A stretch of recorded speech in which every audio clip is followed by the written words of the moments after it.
क्या बोलूं आप लोगों को, क्या वीडियो लाऊं मैं? जो वीडियो डाले हैं मैंने, क्या आप लोगों ने उन वीडियो को आपने ढंग से देखा है?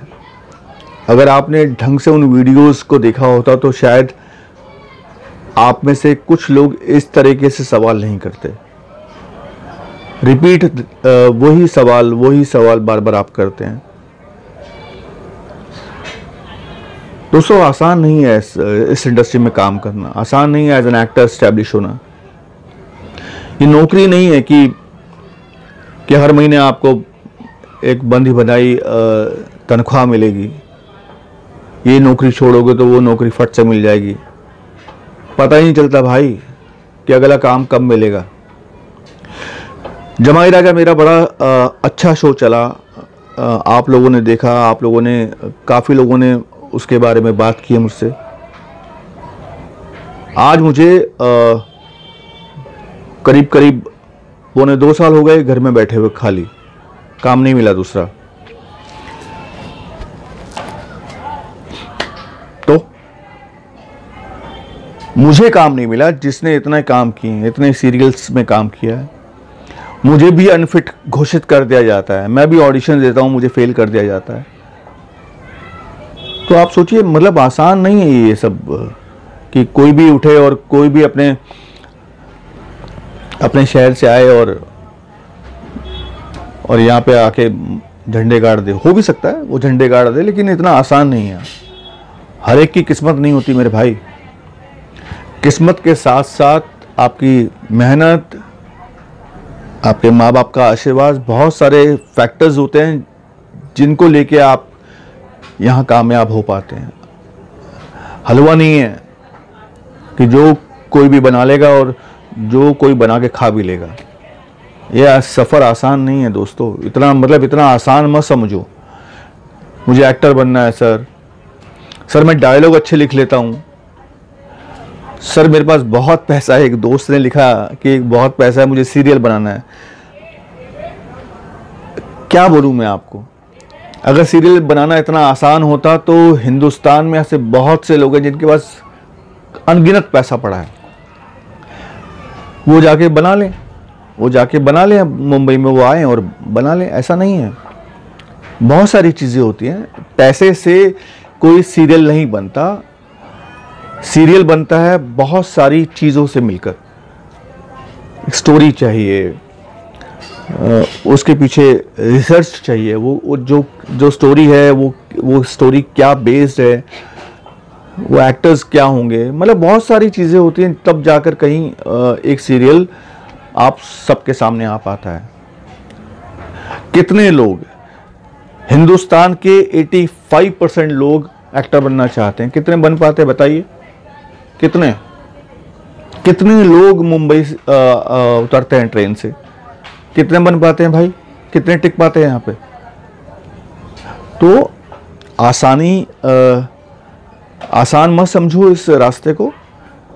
मैं शेयर करता हूँ अपनी चीज़ें, अपनी बातें आपके साथ कि अगर आप इतना सब्र रख सकते हैं, इतना पेशेंस है आप में, अगर आप एक्टिंग को समझ पाते हैं, या आपको लगता है कि यस मैं 100% श्योर हूँ कि मैं इस इंडस्ट्री में काम कर पाता हूँ, तो भाई पहला कदम उठाना। वरना जो भी है, जहाँ पे भी है, आप कोई दूसरा काम करें, मत सोचें यहाँ का। मतलब मेरे को समझ में नहीं आ रहा कि मैं क्या बात करूँ आप लोगों से। एनीवे, कुछ लोगों ने मुझसे जो पूछा है मैं उनका जवाब दे रहा हूँ। एक भाई ने पूछा है मुझसे कि ऑडिशन कहाँ होते हैं। तो दोस्त, ज़्यादातर ऑडिशंस अंधेरी में होते हैं। अंधेरी में ही जगह है ओशिवारा, अंधेरी में ही यारी रोड आता है, अंधेरी में ही हीरा पन्ना है, चार बंगला महाड़ा। तो ज़्यादातर ऑडिशंस अंधेरी में ही होते हैं। राइट। एक भाई ने मुझसे पूछा है कि संडे को ऑडिशन होते हैं या नहीं होते हैं। तो ज़्यादातर ऑडिशन संडे को नहीं होते हैं। इक्का दुक्का कहीं हो गए तो उसका कोई मतलब नहीं है। तो कोशिश करें मंडे टू सैटरडे, सोमवार से लेकर शनिवार तक ऑडिशन दें। ज़्यादातर ऑडिशन सोमवार से शनिवार में ही होते हैं।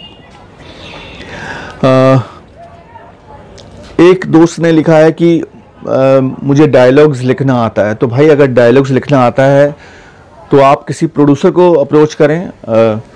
मैं सीरियल नहीं बनाता हूँ, मैं एक एक्टर हूँ।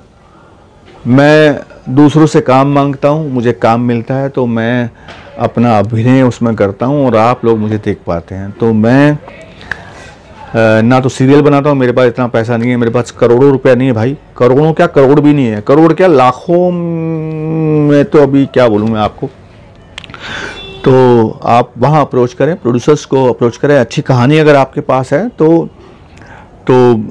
अच्छे प्रोड्यूसर्स हैं, उनको आप अप्रोच करें, आपका काम बनेगा। और एक दोस्त ने लिखा था कि मैं आपके पास आ जाता हूँ, आपके पास रह लूँगा, जब मैं कुछ बन जाऊँगा तो आप जो भी आप मेरे पे खर्चा करेंगे मैं आपको वापस लौटा दूंगा। भाई ये क्या बात हुई यार। आप जैसे 10,000 लोग होंगे। अगर मैं मतलब मुंबई एक बहुत ऐसी जगह है जहाँ पे ना छोटे छोटे घर हैं, जो परिवार होते हैं उन्हीं को ही रहने में बड़ी मतलब मुश्किलें होती हैं, दिक्कत होती है। तो अब ये बिल्कुल ही एक मासूमियत भरा सवाल था, तो मैं उसका जवाब क्या दूं, आप खुद ही समझदार हैं। मैं ये कोशिश कर सकता हूं कि जब आप मुंबई में कभी आएंगे तो आपको कहाँ रहना है, मैं वो हेल्प कर सकूंगा। मैं आपको बता सकूंगा कि आप उन जगहों पे जाएं, उन जगहों पे आपको 4-5 लड़के मिल जाएंगे। आप मिल बांट कर एक कमरा ले लें और किराया भरें, ये तो हो सकता है। लेकिन और हाँ, एक बात और, आप सब मुझसे अपना नंबर देने के लिए कहते हैं, आप सब मुझसे मेरा नंबर मांगते हैं। दोस्तों प्लीज़ हाथ जोड़ के विनती करता हूँ, प्लीज़ मेरे से मेरा नंबर ना मांगे। कुछ तो चीज़ें मेरे और अपने दरमियान रखें। आपको जो पूछना है, जब पूछना है, आप जब भी कभी कमेंट करेंगे, जब भी कभी आप मुझसे कोई सवाल पूछेंगे, मैं जवाब दूंगा। ये मेरा वादा है आपसे। मैं ताउम्र आपका साथ नहीं छोड़ूंगा, ये भी मैं वादा करता हूँ। नंबर मांगेंगे, आप मुझे व्हाट्सअप करेंगे, आप मुझसे बातें करेंगे, तो आप यहाँ पे भी बात कर सकते हैं। किसी इंसान की अपनी प्राइवेसी होती है, तो किसी की प्राइवेसी में आप ना दखल दें तो अच्छा है। मतलब मैं रिक्वेस्ट कर रहा हूँ, आप समझदार लोग हैं, आप मेरी बात को समझेंगे। नंबर प्लीज़ ना मांगें।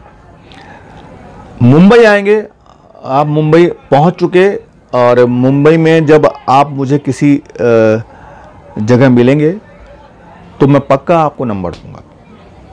जब मुझे लगेगा कि हाँ आप पूरी तैयारी करके मुंबई पहुंच चुके हैं, आप कुछ काम कर रहे हैं, तब मैं पक्का आपका ये जो सपना है मेरे साथ जुड़े रहने का, वो मुंबई में नंबर के द्वारा मैं पूरा कर दूंगा। प्लीज़ नंबर ना मांगे, समझो ना भाई लोग, प्लीज़। हाँ, और कोई सवाल मुझे याद नहीं आ रहा। एक भाई ने मुझसे क्या कहा था,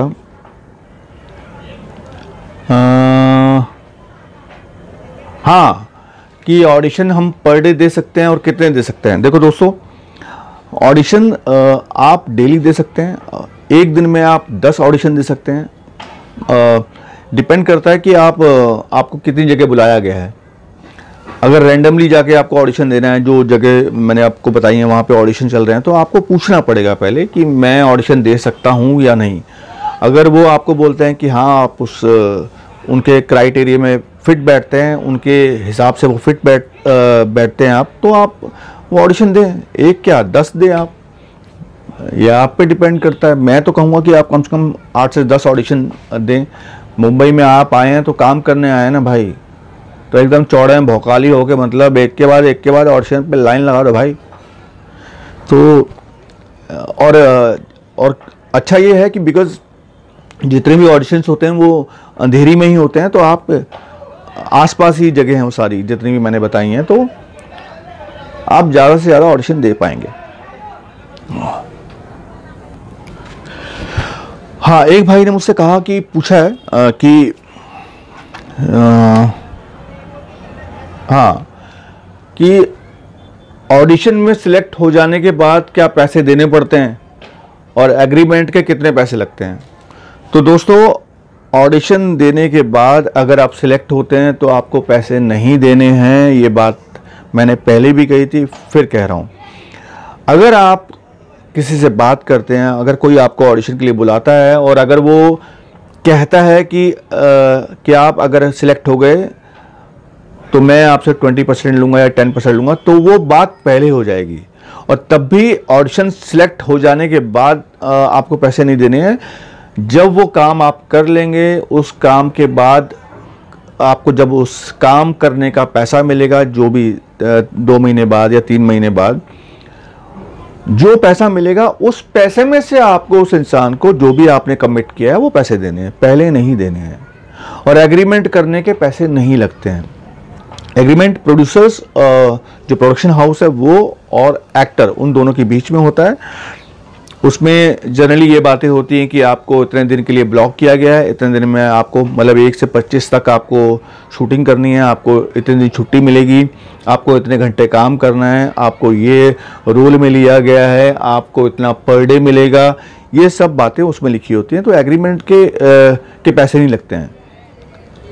तो ये बात क्लियर हो गई। जी टीवी के ऑडिशन कहाँ होते हैं? एक भाई ने मुझसे पूछा, हासिम खान साहब ने पूछा कि जी टीवी के ऑडिशन कहाँ होते हैं। तो दोस्तों, ऐसा कुछ पर्टिकुलर जगह नहीं है कि जी टीवी के ऑडिशन इस जगह होंगे, सोनी टीवी के वहाँ होंगे, कलर्स के वहाँ होंगे। ये सब जितने भी प्रोडक्शन हाउस हैं, जब उनको कोई शो मिलता है, चाहे वो जी टीवी का हो, चाहे वो कलर्स का हो, चाहे वो लाइफ ओके का हो, चाहे वो सब टीवी का हो, वो ऑडिशन अपने प्रोडक्शन हाउस में करते हैं। या वो कास्टिंग डायरेक्टर होता है, वो बताता है कि फला पे जगह पे आपको ऑडिशन करना है। तो पर्टिकुलर कोई जगह नहीं है कि जी टीवी के एक ही जगह ऑडिशन होते हैं या कलर्स के कहीं अलग होते हैं। तो ये बात क्लियर है, कहीं पे भी ऑडिशन हो सकते हैं, किसी भी जगह। एक सिर्फ पटेल साहब हैं, वो कह रहे हैं कि मैं एक छोटे से विलेज से हूँ, पर मेरा एक ही सपना है एक्टर बनना। चलो, अच्छी बात है, पर मेरी एज अभी 16 साल की है।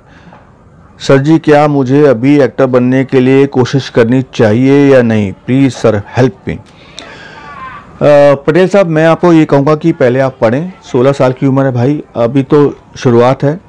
पहले अपना पूरा फोकस आप अपनी स्टडी में लगाएं, अच्छे नंबर्स लाएं, अच्छी पढ़ाई करें।